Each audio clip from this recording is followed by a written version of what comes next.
मणिकर्णिका घाट। ये फेमस और holy place है जो इंडिया में बनारस शहर में गंगा नदी के किनारे पर है। इस घाट का बहुत रिलीजियस और कल्चरल इंपॉर्टेंस है। हिंदू रिलीजन के हिसाब से मणिकर्णिका घाट को मोक्ष की जगह माना जाता है।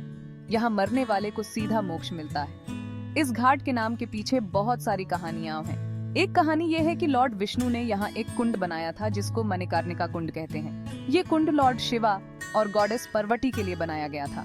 जब वो नहा रहे थे तब शिवाजी के कान की मणि इस कुंड में गिर गई, इसीलिए इस घाट का नाम मणिकर्णिका पड़ा। यहाँ एक एनंट ज्योति भी है जो हजारों सालों से जल रही है। इस ज्योति से अंतिम संस्कार की चिताओं को आग लगाई जाती है। ये ज्योति लाइफ और डेथ के साइकिल को दिखाती है और आत्मा के अमर होने का विश्वास भी। हिंदुओं का मानना है कि बनारस में मरने और मणिकर्णिका घाट पर अंतिम संस्कार करने से मोक्ष मिलता है। इसलिए लोग अपने आखिरी समय में बनारस आना चाहते हैं ताकि उन्हें मोक्ष मिले। यहाँ अंतिम संस्कार दिन रात चलते रहते हैं। कहानियों के मुताबिक लॉर्ड विष्णु ने यहाँ एक पोंड खोदा था जिसे अब हम मणिकर्णिका पोंड के नाम से जानते हैं। यह लॉर्ड शिवा और गॉडेस पार्वती का स्वागत करने के लिए बनाया गया था। जब वो नहा रहे थे तब शिवाजी के कान का एक ईयरिंग पोंड में गिर गया था और तब से इस जगह को मणिकर्णिका कहा जाने लगा। एक और कहानी में बताया गया है कि जब लॉर्ड शिवा और गॉडेस पार्वती यहाँ स्नान कर रहे थे तो शिवाजी के कान का एक ऑर्नामेंट पानी में गिर गया। यह कहानी इस घाट का लॉर्ड शिवा से गहरा संबंध दर्शाती है। ऐसा माना जाता है कि लॉर्ड शिवा यहाँ मृत व्यक्ति के कान में तरका मंत्र का जाप करते हैं जिससे उन्हें मोक्ष की प्राप्ति होती है। मणिकर्णिका घाट अपनी गहरी हिस्टोरिकल जड़ों के साथ सिर्फ एक जगह नहीं है बल्कि बनारस शहर के स्थायी महत्व का प्रमाण है। सदियों से यह एक ऐसा केंद्र रहा है जहां असंख्य पिलग्रिम्स और हिस्टोरियंस आए हैं जो इसकी अमीर संस्कृति और इतिहास से आकर्षित हैं। मणिकर्णिका घाट पर किए जाने वाले रिचुअल्स एक अद्भुत दृश्य होते हैं।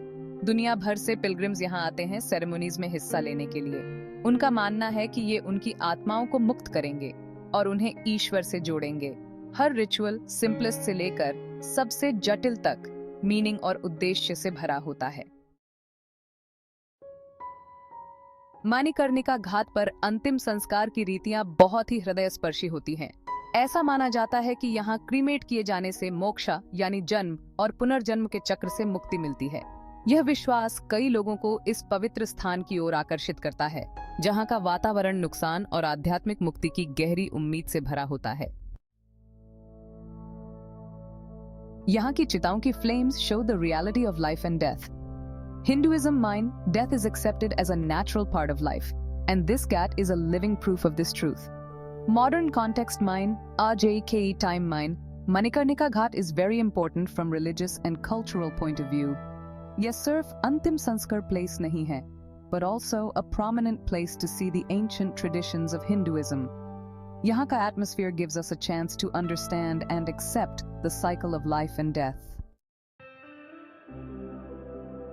Place of death and moksha Hinduism mind, death is not seen as the end of life, but as a stage in the journey of the soul. Manikarnika Ghat is a living example of this belief. यहाँ जलती हुई चिताओं की flames symbolically show that the soul is immortal and the body is just a medium. Cultural heritage Manikarnika Ghat की culture or traditions make this place a living place of death and moksha Hinduism mind, death is not seen as the end of life, but as a stage in the journey of the soul. Manikarnika Ghat is a living example of this belief. यहाँ जलती हुई चिताओं की flames symbolically show that the soul is immortal and the body is just a medium. Cultural heritage Manikarnika Ghat की culture or traditions make this place a living जहां आने वाले pilgrims और tourists Indian culture और religious rituals की deep understanding प्राप्त कर सकते हैं। यहाँ का हर सीन, हर एक्टिविटी जीवन और मृत्यु के गहनतम रहस्यों को उद्घाटित करती है। रिलीजियस रिचुअल्स और ट्रेडिशंस, अंतिम संस्कार की प्रोसेस मणिकर्णिका घाट पर बहुत विधिपूर्वक संपन्न होती है। मृतक के परिजन यहाँ आते हैं और ट्रेडिशनल रिचुअल्स के अनुसार अंतिम संस्कार किया जाता है। पहले मृतक के बॉडी को गंगा वाटर से शुद्ध किया जाता है, फिर उस पायरे पर रखा जाता है और अनंत ज्योति से प्रज्वलित किया जाता है। हिंदू मान्यता के अनुसार मणिकर्णिका घाट पर मरने और यहाँ अंतिम संस्कार होने से आत्मा को मोक्ष प्राप्त होता है। ऐसा माना जाता है कि भगवान शिव स्वयं मृतक के कान में तरक मंत्र का उच्चारण करते हैं, जिसे आत्मा को जन्म मृत्यु के चक्र से मुक्ति मिलती है। टूरिस्ट्स और पिलग्रिम्स का एक्सपीरियंस यहाँ बहुत यूनिक होता है। मणिकर्णिका घाट पर आकर टूरिस्ट्स और पिलग्रिम्स जीवन और मृत्यु के चक्र को नजदीक से देख सकते हैं। यहाँ जलती हुई चिताएं, गंगा रिवर का पवित्र वाटर और रिलीजियस रिचुअल्स की ध्वनियां एक यूनिक एक्सपीरियंस प्रदान करती हैं। यह स्थान लोगों को जीवन की अनित्यता और आत्मा की अमरता का एहसास कराता है।